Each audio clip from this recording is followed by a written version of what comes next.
Look, I'm sure you're not aware of this because there's been hardly any media coverage, so allow me to let you in on a secret. This weekend, Prince Harry marries Meghan Markle. Annabelle Crabb will be one of the hosts of the ABC's wedding broadcast on Saturday night. Annabelle Crabb, finally all those hours binge watching The Crown are paying off.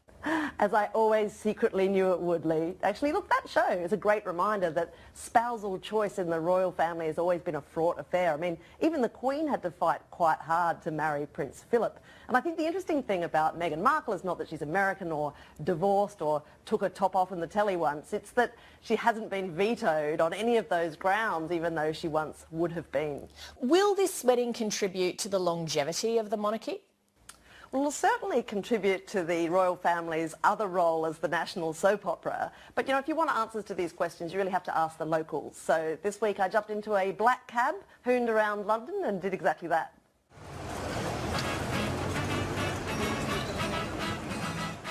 In London, there's never been a more exciting time to be marrying a prince.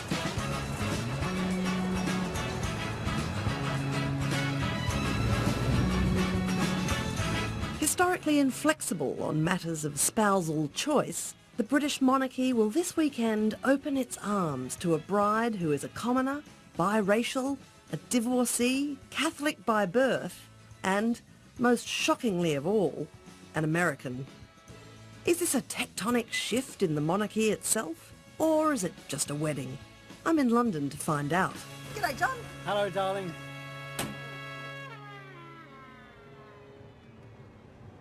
So, John, where are you from 1 to 10 on the Royal Wedding Excitement Index? The excitement index is probably about a 2, I guess. Oh, 2. Okay. Why do people get so excited about royal weddings? I don't know, I guess it's the romance. People need to escape from the never-ending drudgery of their lives, perhaps. Historian Anna Whitelock has devoted her academic career to the study of arcane royal tradition. But she's happy to talk to me about the royals who still have a pulse. Hi, Anna. Hi. Hi. Thank you for jumping in my car. Oh, this is very nice. Nice to meet you. Is this like the Olympics for royal historians? It is quite a busy time. It is the first Anglo-American wedding, of course, since Wallis Simpson and Edward VIII, and that didn't pan out so well. And I feel sorry in a sense for that comparison to be made, because it was such a different time, but also, you know, Edward was the king. Harry is not the king, and he's not going to be the king. He's sixth in line to the throne. So it's a rather precarious position to be in as an heir to the throne, where you can be bumped back a notch every time your brother has a baby. I know, but I think in Harry's case, he's happy about that. Right. I mean, Harry's talked, you know, quite openly about how difficult I think he's found the role and the expectation. For those of us particularly who remember the young Harry, who, of course, I mean, that image of him walking behind his mother's coffin, and if you remember the floral tribute on the coffin saying yes, mummy, I do, yeah. And I think any of us of a certain age, we kind of feel a bit of a sort of maternal protection towards Harry. So what's the difference between the royal family and the monarchy? In a sense, the royal family, as we know it, is a sort of invention of the last couple of hundred years, which of course was when the House of Windsor became the House of Windsor. In the midst of the First World War, they stopped being German. They can be German. And so this whole bit of spin happened. It was a massive royal rebrand. In the past, the monarchy was all about fighting wars and about defending, you know, the country and all about that kind of stuff.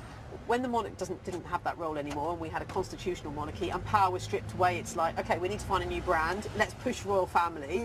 1990s happens and all the marriages you know, start to dissolve, and then it's like, that becomes really toxic. And of course what's great at the moment is that royal romance is back. You do hear a bit of public support around the place for this idea that the monarchy could just skip a generation and go straight to Prince William. I don't think that's going to happen. So, you know, Annabelle, don't put a bet on it. I wouldn't advise it. First of all, the Queen, you know, abdication is completely an anathema to her. First of all, you know, her uncle abdicated, and to the crisis that threw the monarchy into, the fact that her father had to suddenly step up and be king. So abdication is never going to happen.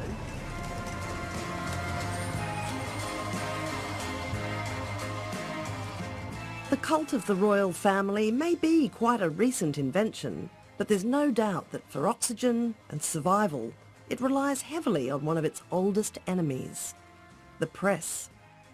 Les Hinton started as a copy boy for the Adelaide News and ended up running Rupert Murdoch's newspapers in Britain during the turbulent last years in the life of Princess Diana. Hi, how are you? Nice to see you.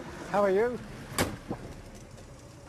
As a genuine historical megafauna of the British press industry, you have a better eye line than anybody into the truth about the relationship between the media and the royal family here in Britain. I mean, to the external eye, it looks like hand-to-hand combat, but is it more complicated than that? It's much different than that, because the truth is that there's an uneasy collusion that exists between the media and the royal family.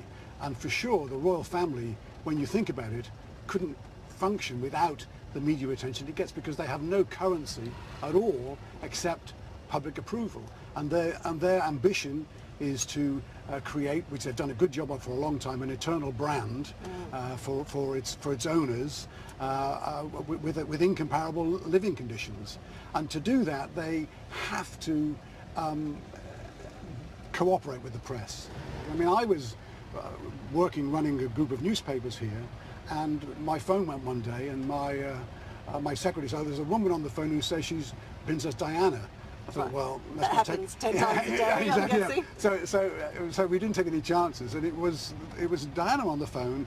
I'd been in the job for a few weeks, and she was very good at handling the media, and she was telling me how terribly, how beleaguered she was.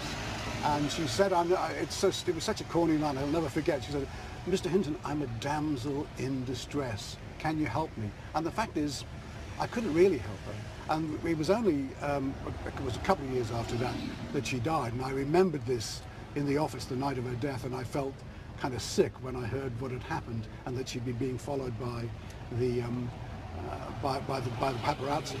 Do you think it's possible for the press permanently to keep our noses out of this family's internal affairs? I mean, everybody backed off after Diana's death, but then the phone hacking of William and Harry. Yeah. They're sustained by the population of the country, and the country has the right to know about them and the right to feel critical of them. But the press has a duty not to overdo it in the way in which they're intrusive. But to be critical of them is fair game. One thing the royal family has always been is unremittingly white. Meghan Markle's African-American heritage changes that. But to what end? I'm asking diversity activist and recruitment executive Joanna Abai. Hi, how are you? Welcome to my office. Thank you. So, is it just a symbolic shift, or I mean, how important is it to have this biracial woman marrying into the royal family? I think symbolically it does say it doesn't matter who you are, and that's what I think that says. Anybody can, fall in love and meet someone like, a prince, and that can happen. And I think that is what that symbolises. I don't know that it says, I don't know, for sort of ethnic minorities, you kind of sit there going, as a child, I hope to marry a white prince one day.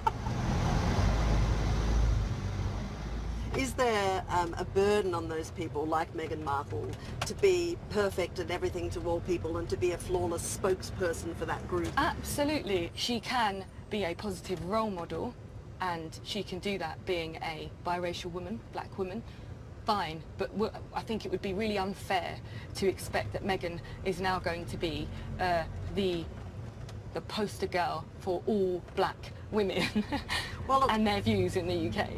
Let's face it, the upside is that the next few years are pretty much going to be occupied with the British press hammering her to have a baby. So, yeah, of course. That'll be the next thing that should, it's going to be all about that. I don't think this wedding really changes the monarchy itself, but to survive, the monarchy needs a PR wing, and that PR wing, the royal family, can, from this weekend, finally claim a closer resemblance to the people it governs. Which, for an outfit eternally on the prowl for relevance, is no small thing.